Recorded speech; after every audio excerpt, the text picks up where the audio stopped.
নমস্কার বন্ধুরা, সোনালীর কিচেনে সবাইকে স্বাগত।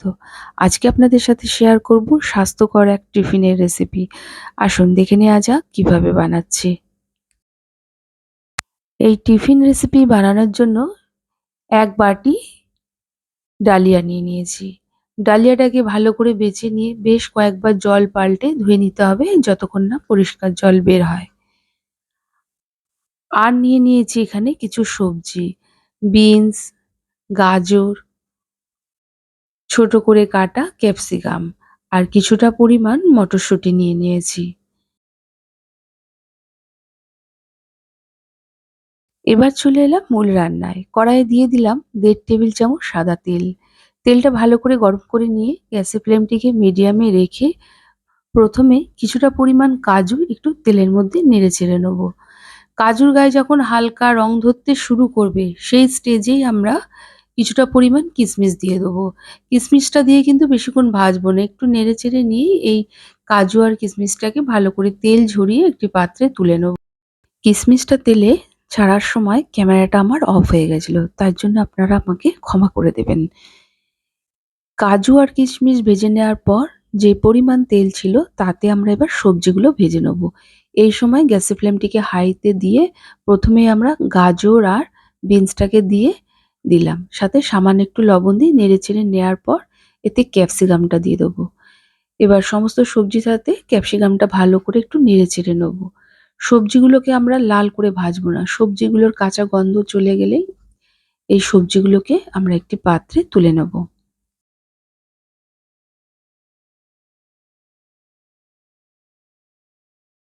সবজিগুলো ভাজার পর কড়াইয়ে যে পরিমাণ তেল আছে তাতে আরো ১ চা চামচ ঘি দিয়ে দিলাম।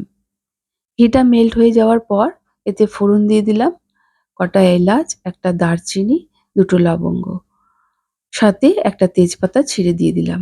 ফোড়নটা থেকে একটা সুন্দর গন্ধ বেরালেই গ্রেট করা ১ চা চামচ আদা দিয়ে দিলাম এবং আদাটাকে তেলের মধ্যে কিছুক্ষণ একটু আমরা নেড়েচেড়ে নেব। তারপর ভালো করে ধুয়ে রাখা ডালিয়াটা দিয়ে দিলাম। এবার ডালিয়াটা দিয়ে কিছুক্ষণ আমরা নেড়েচেড়ে নেব। তারপর ভেজে রাখা সবজিগুলো দিয়ে দেবো, সাথে যে মটরশুঁটিটা রেখেছিলাম সেই মটরশুঁটিগুলো দিয়ে দেবো আর ভেজে রাখা কাজু কিশমিশটা দিয়ে ডালিয়ার সাথে ভালো করে মিশিয়ে একটু নেড়েচেড়ে নেব।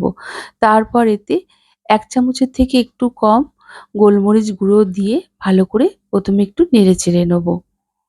যেসব বন্ধুরা আমার ভিডিও প্রথম দেখছেন তাদের কাছে অনুরোধ রইল, আমার রেসিপি যদি ভালো লেগে থাকে প্লিজ আমার চ্যানেলটিকে সাবস্ক্রাইব করে পাশে থাকা বেল আইকনটি অবশ্যই প্রেস করবেন।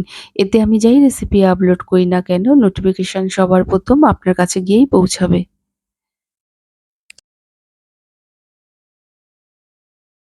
মিডিয়াম ফ্লেমে সমস্ত সবজির সাথে ডালিয়াটা কিছুক্ষণ নেড়েচেড়ে নেওয়ার পর এতে দিয়ে দিলাম ২ বাটি জল।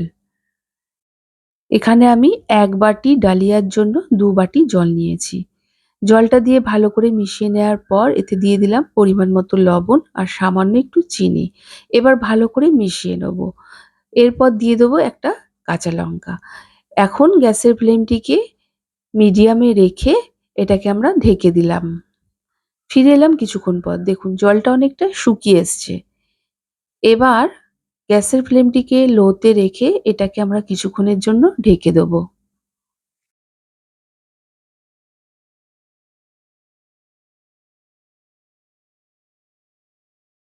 ফিরে এলাম কিছুক্ষণ পর। এখন দেখুন জলটা শুকিয়েই গেছে। এবার এটাকে আমরা ভালো করে একটু নেড়েচেড়ে নেবো। এটা যত ঠান্ডা হবে ডালিয়াগুলো তত ঝরঝরে হয়ে যাবে। রান্নাটা আমাদের হয়ে গেছে। এখন গ্যাসের ফ্লেমটিকে অফ করে এটাকে আমরা কিছুক্ষণ ঢেকে রেখে দেবো। তারপর এটাকে আমরা সার্ভ করে নেবো।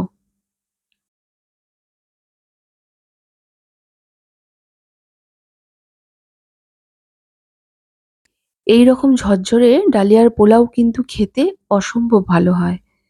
স্কুল অফিসের টিফিনেই বলুন বা রাতের ডিনারে বা সকালের জলখাবারে এটা কিন্তু সহজেই বানিয়ে নেওয়া যায় আর এটা খুবই স্বাস্থ্যকর একটা জলখাবার। এই ডালিয়ার পোলাও বানাতে খুব একটা বেশি সময় লাগে না কিন্তু, আর সহজেই বানিয়ে নেওয়া যায়। একবার এইভাবে বানিয়ে দেখবেন আর কেমন হয়েছে আমাকে কমেন্ট করে জানাবেন। ভালো লাগলে একটা লাইক ও প্রচুর শেয়ার করবেন। যাই হোক, আজকের মতো এই পর্যন্ত। আবার কোনো এক রেসিপির সাথে চলে আসবো। সবাই ভালো থাকুন, সুস্থ থাকুন। ধন্যবাদ।